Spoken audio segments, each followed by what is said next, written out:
is Malt. Welcome to the Disco Shed, aka our new temporary bar school. This week we're going to be working or making some drinks with some really amazing guys called Lyres. They do a really big selection of non-alcoholic spirits. Today we're going to do a non-alcoholic version of the Boulevardier, and we're going to get our Lyres Aperitif Rosso, which is basically their red vermouth, and we're going to put in 35 ml. On top of that, we add in 35 ml of the Lyres American Malt, a great substitute if you're a whiskey or a bourbon fan.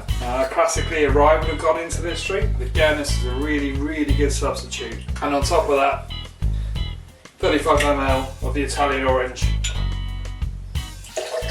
This is then stirred very briefly over ice. Grab your bar spoon, give it a nice brief spin, just to get it all mixed and to get it all cold.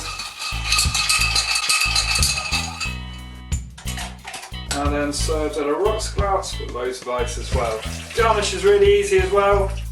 Grab a bit of orange zest, just cut it into a fancy little shape here, squeeze it over the top so the oils go over the top, and then drop it in. And there we have, guys, the Lyres Boulevardier. Thanks very much. For more information or for more ingredients and recipes, check out mixologygroup.co.uk, or you can find us on all the socials, Facebook, Instagram and of course Twitter. Cheers, guys.